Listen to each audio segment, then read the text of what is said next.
कधी विचार केलाय की आपण स्वतःला पुरुष किंवा स्त्री का समजतो? या कल्पना, या भावना नक्की येतात कुठून?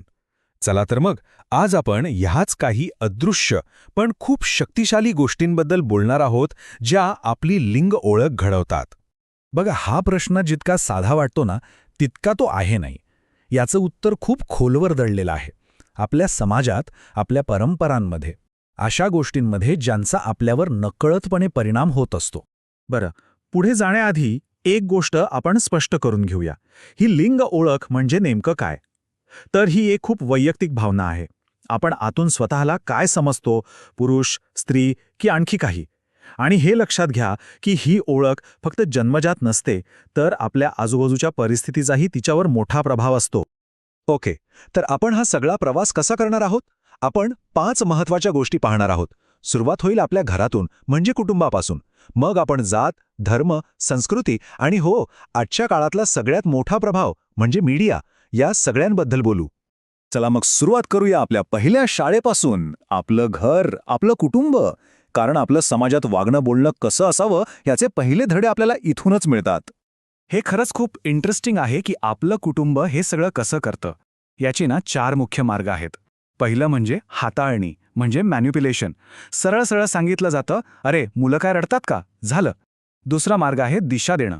मुलींना डान्स क्लासला पाठवायचं आणि मुलांना फुटबॉल खेळायला. तिसरं म्हणजे शाब्दिक संबोधन. मुलींना परी, बाहुली म्हणायचं आणि मुलांना शेर, चॅम्प. आणि चौथं सामाजिकरण, म्हणजे मुलींनी आईला घरात मदत करायची आणि मुलांनी बाबांना बाहेरच्या कामात. या सगळ्या गोष्टी इतक्या सहजपणे होतात की आपल्या लक्षातही येत नाही, पण त्यांचा मनावर होणारा परिणाम खूप खोल असतो. बरं, आता कुटुंबाच्या बाहेरच्या जगात येऊया. इथे आपल्याला खूप मोठी आणि जुनी सामाजिक रचना दिसते, ती म्हणजे जात. चला बघूया या इतिहासाचा आपल्या लिंग ओळखीवर कसा आणि किती परिणाम झालाय. हे विचार किती जुने आणि खोलवर रुजलेले आहेत हे आपल्याला मनुस्मृतीतल्या या एका श्लोकावरून कळतं. यात स्पष्ट म्हटलंय की स्त्री स्वातंत्र्यासाठी कधीच पात्र नसते. तिचं रक्षण आधी वडील करतात आणि नंतर तिची मुलं. विचार करा, हा दृष्टिकोन हजारो वर्षांपासून आपल्या समाजात आहे. आणि गंमत म्हणजे हा नियम सगळ्या स्त्रियांसाठी सारखा नव्हता. जात व्यवस्थेमध्ये स्त्रीचं स्थान काय आहे यावर तिचं आयुष्य आणि तिच्या भूमिका ठरवल्या जायच्या. म्हणजे बघा, उच्च जातीय स्त्रीची लैंगिकता आणि तिचं पावित्र्य जपणं हे त्या कुटुंबाच्या इज्जतीचा प्रश्न होता. तर दुसरीकडे निम्न जातीय स्त्रियांना गुलाम म्हणून वागवलं जायचं, त्यांच्यावर अत्याचार व्हायचे. देवदासी प्रथा तर याचं एक भयानक वास्तव आहे. जातीनंतर येतो तो दुसरा मोठा घटक, तो म्हणजे धर्म. धर्म आपल्या विचारांना, आपल्या जगण्याला आकार देतो. तर मग वेगवेगळ्या धर्मांमध्ये लिंगाबद्दल काय सांगितलं आहे ते आता बघूया. इथे आपल्याला खूप विविधता दिसते. हिंदू धर्मात धर्मशास्त्रानुसार स्त्रियांच्या काही भूमिका ठरवून दिलेल्या आहेत. इस्लाममध्ये 2 विचारप्रवाह दिसतात. एक पारंपरिक, जो म्हणतो की स्त्रियांचं कार्यक्षेत्र घर आहे, आणि दुसरा सुधारणावादी, जो याच्या पुढे जाऊन विचार करतो. ख्रिस्ती धर्मात जरी समानतेची शिकवण असली तरी प्रत्यक्षात मात्र अनेक ठिकाणी नेतृत्वाची पदं पुरुषांकडेच आहेत. आणि या सगळ्यांपेक्षा वेगळा विचार शीख धर्मात दिसतो, जो लिंग समानतेबद्दल अगदी स्पष्ट आहे. आणि शीख धर्मातला हा जो समानतेचा विचार आहे, तो गुरु ग्रंथ साहेबजींच्या या वचनातून अगदी स्पष्ट होतो. यात म्हटले की माणूस स्त्रीपासून जन्माला येतो, तिच्यामुळेच राजेसुद्धा जन्माला येतात, तिच्याशिवाय कोणीच नाही. म्हणजे बघा, स्त्रीला किती मोठं आणि महत्त्वाचं स्थान दिलं आहे. ओके, तर आपण जात आणि धर्म पाहिलं, पण एवढंच नाही. आपण कुठे राहतो, म्हणजे आपला प्रदेश, तिथली संस्कृती, तिथल्या परंपरा, या सगळ्याचाही आपल्यावर परिणाम होतो. चला आता जरा याबद्दल बोलूया. आणि हे प्रभाव आपल्याला कुठे दिसतात? तर आपल्या म्हणींमध्ये, आपल्या बोलण्यात. उदाहरणार्थ, मिझो जमातीत एक म्हण आहे, जुने कुंपण आणि स्त्री कधीही बदलता येते. किंवा झेनिनागा जमातीत म्हणतात, स्त्रियांचं शहाणपण नदीच्या काठापलीकडेच जात नाही. आता या म्हणी ऐकायला छोट्याशा वागतील, पण त्यातून त्या समाजाचा स्त्रियांकडे बघण्याचा दृष्टिकोन किती स्पष्ट दिसतो, नाही का? आणि याच गोष्टी पिढ्यानपिढ्या पुढे जात राहतात.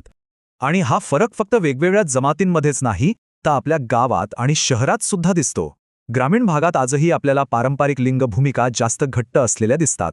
म्हणजे मालमत्ता पुरुषांच्या नावावर, स्त्रियांचं काम शेतात किंवा घरात. या उलट शहरांमध्ये चित्र थोडं वेगळं आहे. तिथे या कल्पनांना थोडाफळ छेद दिलेला दिसतो. स्त्रिया स्वतःच्या पायावर उभ्या आहेत, मालमत्ता खरेदी करतायत, आणि पुरुषसुद्धा घरकामात मदत करताना दिसतात. आणि आत्ता येऊया शेवटच्या पण आजच्या काळातल्या कदाचित सगळ्यात शक्तिशाली घटकाकडे, आणि तो म्हणजे मीडिया. टीव्ही, सिनेमे, इंटरनेट हा एक असा आरसा आहे जो आपल्याला सतत काही ना काही दाखवत असतो आणि आपल्यावर प्रभाव टाकत असतो. याचं एक अगदी साधं उदाहरण घ्या, मासिकांचं. पुरुषांसाठीची मासिकं उघडून बघा, त्यात काय असतं? करिअर, बिझनेस, गाड्या, नवीन गॅजेट्स. आणि महिलांची मासिकं, त्यात असतात रेसिपीज, ब्युटी टिप्स. हे जे विभाजन आहे ना, हेच आपल्याला दाखवून देतं की मीडिया कशाप्रकारे आपल्यासाठी भूमिका ठरवत आहे. आणि हीच गोष्ट टीव्ही आणि सिनेमांमध्ये तर अगदी ठळकपणे दिसते.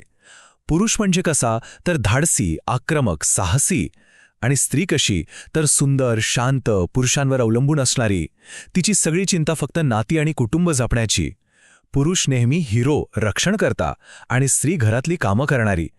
या प्रतिमा आपण लहानपणापासून सतत बघत असतो आणि त्यामुळे नकळतपणे याच गोष्टी खऱ्या आहेत असं आपल्याला वाटू लागतं. तर कुटुंब, जात, धर्म, संस्कृती आणि मीडिया हे सगळे घटक मिळून आपली लिंग ओळख घडवत असतात. हे इतकं सहज आणि सतत आपल्या आजूबाजूला घडत असतं की आपल्याला ते जाणवत सुद्धा नाही. पण आता हे सगळं ऐकल्यावर जरा विचार करून बघा. आज दिवसभरात यापैकी कोणत्या गोष्टी तुमच्या लक्षात आल्या, कोणत्या गोष्टी तुम्ही पाहिल्या किंवा ऐकल्या, आणि त्याचा तुमच्या विचारांवर काही परिणाम झाला असं वाटतं का?